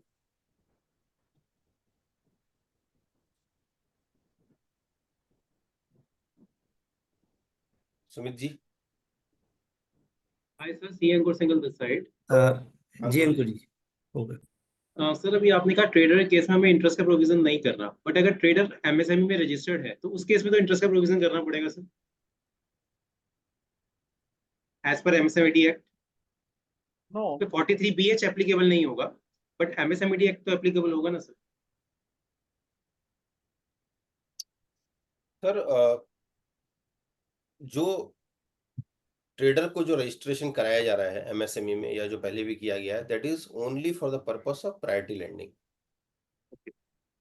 और कोई पर्पस नहीं है उसका। तो उसको और कोई बेनिफिट जो एमएसएमई के अदर एंटिटीज को मिलता है, जो एमएसएमई में रजिस्टर्ड है उनको मिलेगा, वो उसको नहीं मिलेगा। तो इंटरेस्ट का प्रोविजन ट्रेडर के केस में नहीं करना। यस, नो नो, 43BH भी एप्लीकेबल नहीं होगा और इंटरेस्ट का प्रोविजन भी applicable. Yes. Yes. Okay, thank you. अच्छा सर, एक हम लोग डिस्कस कर रहे हैं, जो अगर 43BH मतलब MSMED के लिए बेनिफिशियल है, बेसिकली माइक्रो एंड स्मॉल के लिए। बट सो जो जो डिसअलाउंस है वो तो सिर्फ 31 मार्च को डिसअलाउंस है। ड्यूरिंग द ईयर मेरी जो पेमेंट डिले आ रही है उसमें तो सर वैसे ही चल रही है। फॉर एग्जाम्पल मेरा क्रेडिट पीरियड 120 डेज का है, तो ड्यूरिंग द ईयर मेरा 120 डेज चल रहा है, बट लास्ट में आके मेरे जितने भी मतलब मेरे जितने भी डेटर्स थे सबने मुझे पेमेंट कर दी बिकॉज 43BH से बचने के लिए। तो सर बेनिफिट तो कहाँ मिला? ड्यूरिंग द साइकिल जो चल रहा है वो तो वैसे ही चल रहा है। तो डिसअलाउंस हो तो सिर्फ 31 मार्च को है। इंटरेस्ट तो सर देना पड़ेगा आई थिंक इस केस में। सर इंटरेस्ट तो पहले भी दे रहे थे हम लोग, अगर 43BH नहीं आ रहा था तो इंटरेस्ट तो पहले भी दे रहे थे। देखो भाई, एक अंकुर भाई, ये सोशल इंजीनियरिंग है।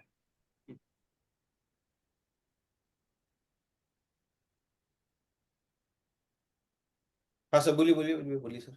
मैं ये कह रहा हूँ, एक ये सोशल इंजीनियरिंग है ओनली। हम्म। इसमें कुछ ज्यादा ब्रेन का यूज करना मना है।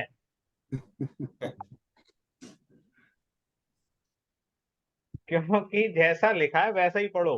सम पेबल 31 मार्च की बात। हाँ बस बस बस। टैक्स ऑडिटर बन के काम करो, ना कि क्लाइंट बन के। Okay sir, thank you so much.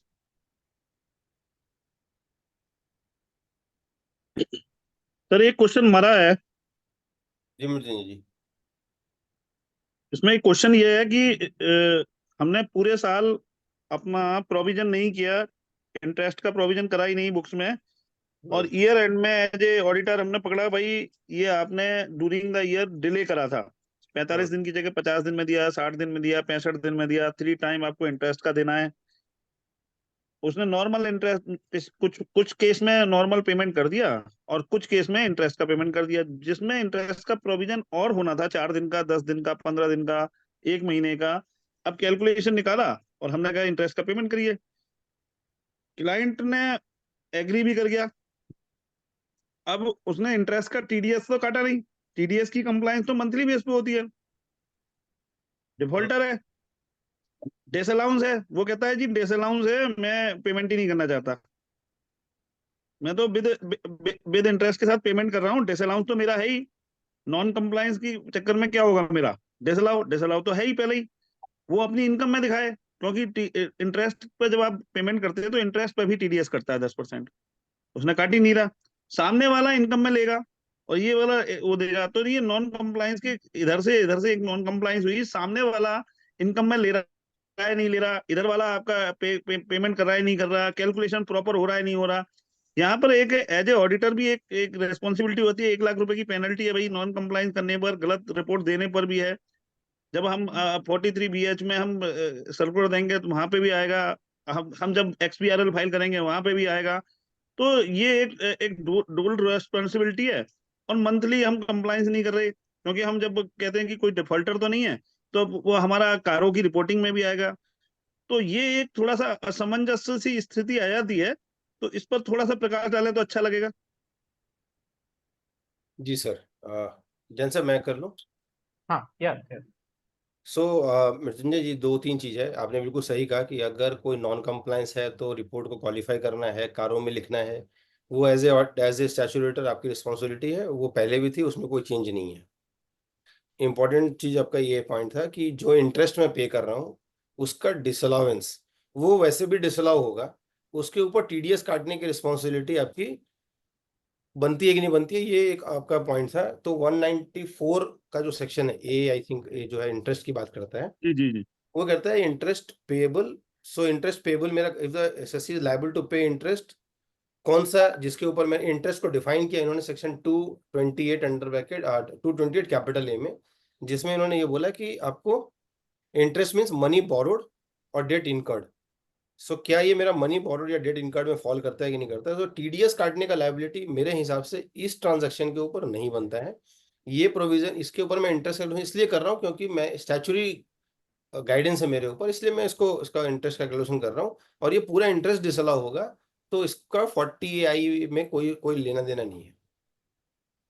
Sir वो ठीक है आपका कहना, लेकिन इंटरेस्ट यदि आप किसी को पेमेंट करते हैं एक सर्टेन अमाउंट से पहले, मैंने एक देखा एक क्लाइंट के पास 70 लाख रुपए का इंटरेस्ट बनना है एक ही साल का। ठीक है, बन सकता है सर। अब उसने बोला भाई बताओ आप एज ए ऑडिटर आप बताओ काटना है नहीं काटना, मेरे तो 100% कंप्लाइंस कराइए जी। एज ए ऑडिटर मैं आपको पेमेंट कर रहा हूँ, you have to disclose, you have to confirm what has to be done. आप चार्टर्ड अकाउंटेंट है, बताइए जी, मेरे से क्या पूछ रहे हैं जी, मेरे से मत बताओ। मैं तो लाला हूँ, मैं तो कहूंगा मत कर कुछ भी। समझ गया सर, आपका क्वेश्चन समझ गया। 20 to 28 में आपका ये वाला इंटरेस्ट फॉल नहीं करता है, इसीलिए 194 का जो टीडीएस 194A का जो इंटरेस्ट का सेक्शन है उससे भी ये बाहर है, तो आपको टीडीएस नहीं काटना है इसके ऊपर।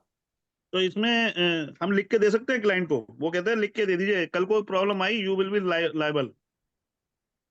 सुप्रीम कोर्ट में आपको खड़ा करूंगा जी, गर्दन आपकी कटेगी, मैं तो पैसा दे रहा हूँ आपको, आप लिख के दे दो। सर इसके लिए ना आप ओपिनियन ले लीजिए राइटिंग में किसी सीए से। सीए से ओपिनियन लेनी चाहिए या हमें जो है टैक्स अथॉरिटी से लेनी चाहिए, क्योंकि बड़ी अमाउंट है जी। नहीं, टैक्स अथॉरिटी से आप लेना चाहें तो आपको लोअर डिडक्शन का सर्टिफिकेट मिलेगा या nil deduction. Advance ruling advance ruling में आप जा सकते हैं। आज के डेट में एडवांस रूलिंग चेंज हो गया है, वो बोर्ड ऑफ एडवांस अथॉरिटी हो गया है, तो आप जा सकते हैं उसके पास, कोई इशू नहीं है। बट वो चैलेंज यही है कि टैक्स ऑडिट है, वो कहते हैं जी कंप्लायंस पूरी कीजिए। एज ए ऑडिटर आप नहीं जानते हैं तो फिर आप पूछिए। आप बहुत लकी आदमी है कि आपको ऐसा क्लाइंट मिला है, और जरूर इसका पूरा कंप्लायंस करवाइए, और जो भी लॉ के अंदर में जो भी चीजें हैं उसको पूरा कवर कीजिए। तो लेकिन इसको बियॉन्ड जाके इंस्टीट्यूट की टैक्स कमेटी में डाल दें और सारे सीईओ को लिख दें और एक पेपर में छपवा देते हैं, न्यूज़पेपर में, कि भैया सारे सीए क्या कर रहे हैं इस पर दे, और एक भेज देते हैं फाइनेंस मिनिस्ट्री को कि भैया आप बताएं इसमें क्या है। सर आई थिंक ना, बिल्कुल आप ये सर इनिशिएट बिल्कुल लें सर। मतलब मेन चीज क्या है कि किसी केस में फंस गए थे भाई साहब वो, अब हाँ, उसमें हमने कहा कि हमारी तो रेस्पॉन्सिबिलिटी नहीं है जी। अब मृत्युंजय उसमें भाई उन्होंने गलती आप मृत्युंजय भाई आप इनिशिएट लीजिए, हम लोग आपके साथ हैं। राइट, आप भी एक बार इसको एक बार और स्टडी कर लीजिए, चाहे वो और भी अपने भाई लोग हैं जो टैक्स में बिल्कुल। थोड़ा सा निपुण है, फिर उसके बाद इसको करा जाए। क्योंकि मेन चीज क्या आती है, क्लाइंट हमेशा मना कर देता है। यहाँ क्लाइंट का किसी एक केस में फंसे थे, वहां पर हमने कहा था भाई ये हमारा कार्य क्षेत्र नहीं था, जिसमें आपने हमारे एलओआई का पार्ट नहीं था। अब वो कह रहे हैं ये तो भैया एलओआई का पार्ट है, अब बता दो, बाद में फंसेंगे तो बता दो। क्योंकि ये तो कंप्लायंस इस साल ही ज्यादा प्रॉब्लम हुई है, पहले थी नहीं। उसने क्या करा, नहीं सर, इंटरेस्ट वाला क्लॉज पहले से है। नहीं उसमें जो इंटरेस्ट का पेमेंट का टीडीएस का इंटरेस्ट का पेमेंट क्या करते थे, डिस्क्लोजर में डाल दिया। एक क्लाइंट हमें ऐसा भी मिला जिसमें क्या करा, उसने बुक्स में प्रोविजन कराई नहीं, केवल नोट्स टू अकाउंट में दिखा दिया। अब वो कह रहा है इस बार मैं क्या करता हूँ जी, मैं पेमेंट कर देता हूँ, जो भी इंटरेस्ट के साथ बनता है चेक से पेमेंट कर देता हूँ, ईयर एंड में बनेगा नहीं डिस्क्लोजर। मैंने कहा जी डिस्क्लोजर तो जाएगा, डिस्क्लोजर तो प्रेजेंट करना ही पड़ेगा। अब वो कहते हैं मैं तो नोट्स टू अकाउंट में ही दिखाता था जी, अब पुराने ऑडिटर ने देखा नहीं, नए ऑडिटर आए हैं, तो आप नए ऑडिटर बता रहे हैं जी इसमें डिस्क्लोजर कर दो। भाई करना ही पड़ेगा आपको, पुराने ने नहीं करा तो हम क्या करें। अब वो पुराने ने पिछले साल करानी है, हम कह रहे हैं पिछले साल का भी आपका रहता है, इस साल का भी है आपका, जाएगा तो सही। इस साल आपने ड्यूरिंग द ईयर एंड में पेमेंट कर दिया आपने बिना टीडीएस काट करके, तो ये भी एक चैलेंज आया है। इसमें क्या करें मृत्युंजय पुराने साल। हाँ जी, मृत्युंजय जी एक बार इंटरेस्ट का जो सचिन जी ने सेक्शन बताया है उसे आप ठीक है पढ़ेंगे जी, तो आपको 228 समझ पढ़ में लेते हैं। आएगा कि एप्लीकेबिलिटी है भी या नहीं। ठीक है जी, क्योंकि कई धन्यवाद। सारे लोगों ने यही व्यू दिया है जो सचिन जी ने बताया ठीक है जी। कि जो इंटरेस्ट की जो डेफिनेशन है ना, और ये इंटरेस्ट की डेफिनेशन कई सुप्रीम कोर्ट के कई सारे जजमेंटों में भी इसे क्या कहते हैं एक्सेप्ट हुआ है।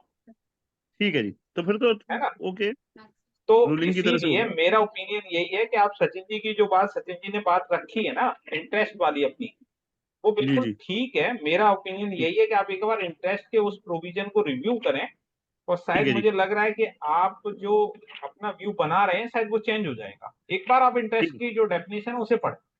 बिल्कुल, धन्यवाद, थैंक यू। कैलाश जी की क्वेरी और ले लेते हैं सीमजन साहब, जी जी और जी। फिर कंक्लूड करते हैं लड़ी।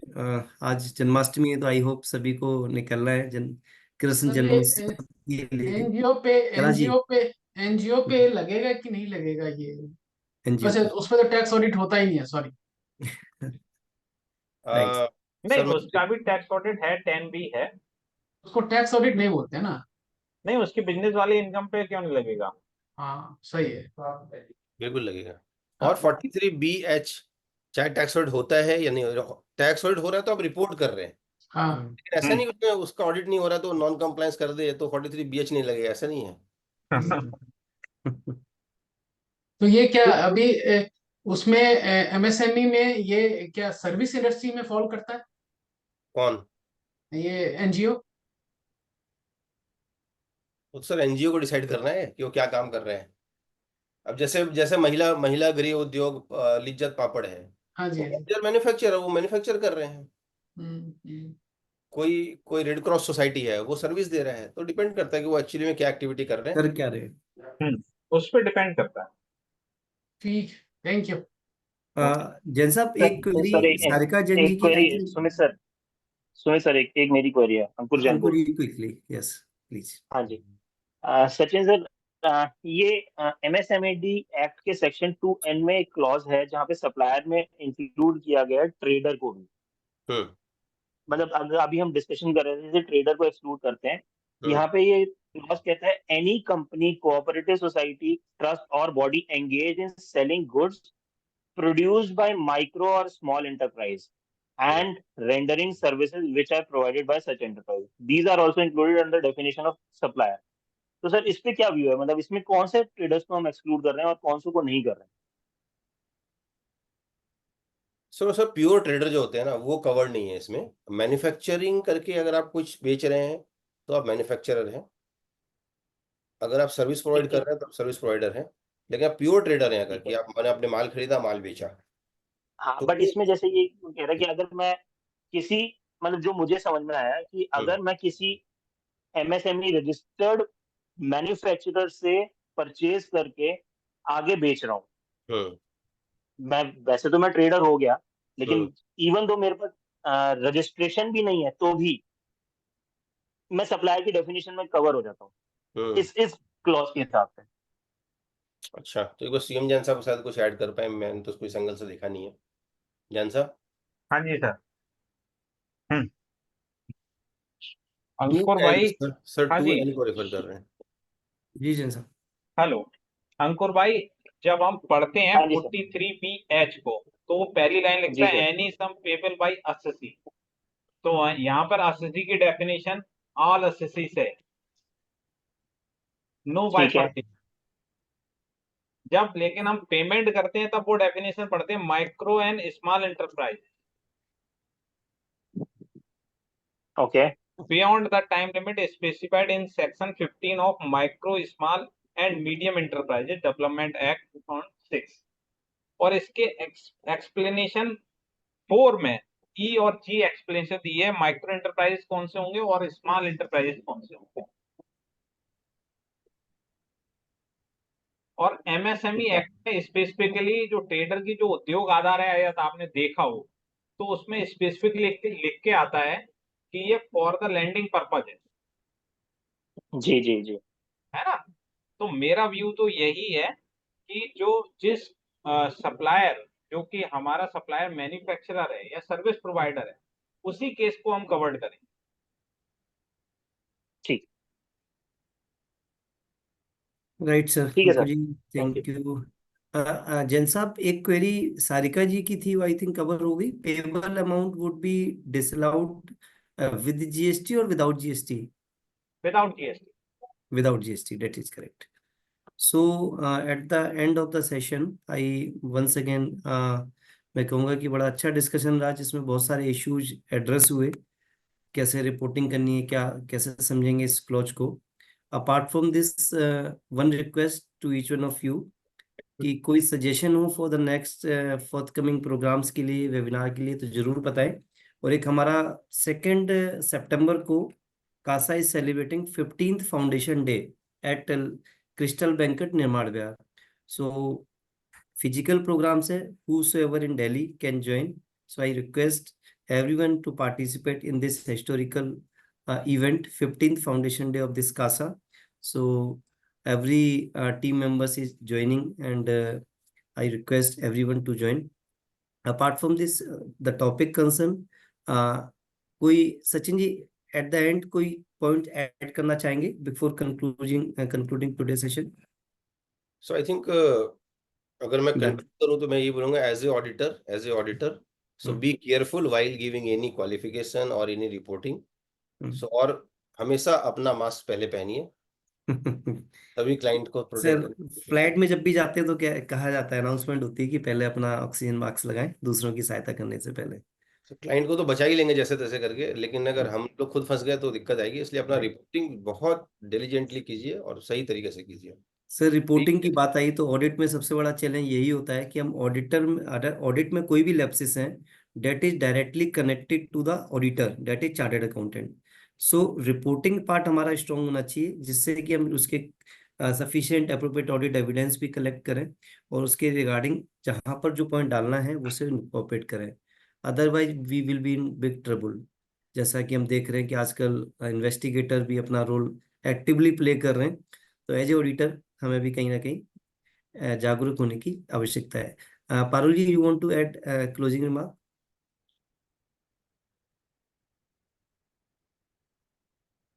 अनम्यूट कीजिए पारुल जी पहले। हाँ जी, यस हाँ जी, yes, yes, Sumit ji, yeah, as rightly pointed out, as an auditor, definitely हमारा जो ये responsibility paramount है, which is that we have to do it firstly very very diligently. Second is reporting has to be totally impeccable. क्योंकि अगर उसमें कहीं पे भी कोई lapses रहते हैं तो आजकल तो UDIM भी है, I mean there's so many things so that the auditor can be tagged. As we used to say earlier, audit trail.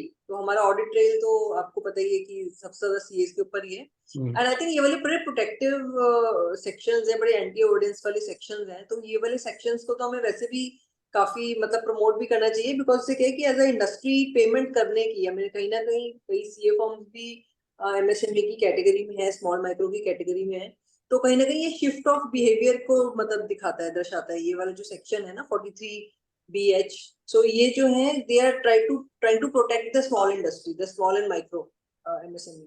तो as a consumer जब thinking change होगी तभी तो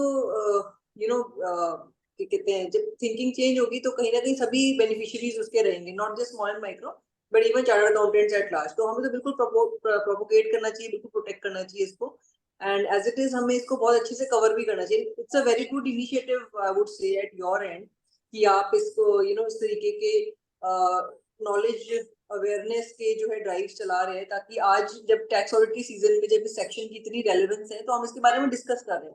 क्योंकि क्या है कि कई प्रैक्टिकल एस्पेक्ट सिर्फ डिस्कशन से बाहर आते हैं, थ्योरी तो हम सभी पढ़ते रहते हैं, बट कहीं ना कहीं ऐसे फोरम्स होना और ऐसी डिस्कशन होना और भी ज्यादा इम्पोर्टेंट है, वो भी ऐसे ऐसे वाले टाइम पे जबकि हम we are actually starting the audit season. Thank you Parul ji. And हमारा नेक्स्ट प्रोग्राम जो नेक्स्ट मंडे मैंने फिजिकल बताया, that is also on the very unconventional topic and MNST scheme, GST MNST scheme and right and duties of tax payer by Kapil Goyal ji. So join this. And Parul ji also said कि audit trail पर भी challenges हैं, तो उसके बाद जो programme हमें discuss करेंगे कंपनीज ऑडिट प्रोस्पेक्टिव से related, so that issue can also be address. And now CM Jain, you want to give closing remark? Vikas ji, you want to add anything? Vikas Kejriwal ji. हाँ, मैं सर इतना ही कहना चाहूंगा कि जैसा कि पारुल जी ने, सचिन जी ने ऑलरेडी इस पॉइंट को कवर किया है कि this is a welcome beginning. I can only say थोड़ी ट्रबल हो रही है सबको, चार्टर्ड अकाउंटेंट्स को भी हो रही है, इंडस्ट्री को भी हो रही है, but this is just the beginning. और इससे गुड प्रैक्टिस ही कहीं ना कहीं बिजनेस कम्युनिटी में प्रिवेल करनी स्टार्ट होगी। यस, हम टाइम बाउंड पेमेंट्स करें सो दैट कि सबको इससे बेनिफिट ही होगा। Ultimately as a larger picture अगर हम देखें तो व्हाट आई कैन सी कि सबको इससे बेनिफिट ही होने वाला है, प्रोवाइडेड कि इसकी कवरेज और बढ़ाई जाए। अभी जस्ट स्टार्ट हुआ है माइक्रो एंड स्मॉल से, इट शुड अगेन जैसे ट्रेडर भी इसमें कवर हो, देन मीडियम। इस पे गवर्नमेंट का फोकस है कि स्मॉल एंड मीडियम को हमें बेनिफिट उनके प्रोटेक्शन के इंटरेस्ट के लिए काम करना है, उनको प्रोवाइड करना है। लार्ज वाले का अमाउंट आप नहीं देते हो, लेट देते हो, no problem at all. Adani नहीं। अंबानी का पैसा रोक लो, कोई इशू नहीं है, लेकिन छोटे मैन्युफैक्चर, छोटे एसएससीज का मेरी पैसा समझ आपको से टाइम दे रहा है। इनके लिए तो 45 डेज ठीक है, बट लार्ज के लिए भी there should be some right time limit, जो कि ज्यादा हो, बट होनी चाहिए time limit. Right time and bound Indians में हैबिट कम है, तो वो टाइम बॉन्ड की हैबिट बनानी जरूर। हरे कृष्णा प्रभु जी, मृत्युंजय जी एंड पंकज खुराना जी पानीपत से ज्वाइन किया हुआ है, उन्होंने कंटिन्यूसली मैं देख पा रहा हूँ। अभिलाष नमस्कार जी नमस्कार गुड़गांव सर। से, हरे कृष्णा। अभिलाष हरे जी कृष्ण। गुड़गांव से, सभी जगह से अलग अलग लोगों ने, क्योंकि ये वर्चुअल सीरीज है जिसमें ज्यादा से ज्यादा लोग अलग अलग लोकेशन से ज्वाइन भी कर पाते हैं और बाद में भी रिकॉर्डिंग व्यू कर पाते हैं। So definitely it's a good program series we have started, and सभी की ब्लेसिंग से, सभी के सपोर्ट से ये कंटिन्यू चल रही है लास्ट 6 मंथ से, और आगे भी रेगुलर कंटिन्यू रहेगी। तो कोई भी सजेशन, कोई भी टॉपिक पर आपका सजेशन है, जरूर दीजिएगा। एंड इट्स टाइम टू से थैंक्स टू ऑल पार्टिसिपेंट जिनके माध्यम से ये प्रोग्राम कोई भी सफल होता है। So thanks to everyone, and thanks to Sachin ji, Parul ji, Pankaj ji. ये सभी लोग हमारे कासा इवेंट 2 सितंबर को ज्वाइन कर रहे हैं, तो सभी लोगों से रिक्वेस्ट है कि आप लोग भी मैक्सिमम लोग पार्टिसिपेट करें और इस अपने अपने ऑर्गेनाइजेशन को मोटिवेट करें कि आगे हम अगले 5 साल बाद 20th फाउंडेशन डे की तरफ भी आगे बढ़े। So with this, thank you Sakshi, thank you Piyush ji, thank you everyone. Now time to close. Thank you, नमस्कार नमस्कार। Thank you, thank you Mrityunjay Hare भाई। कृष्ण। हरे कृष्ण भैया।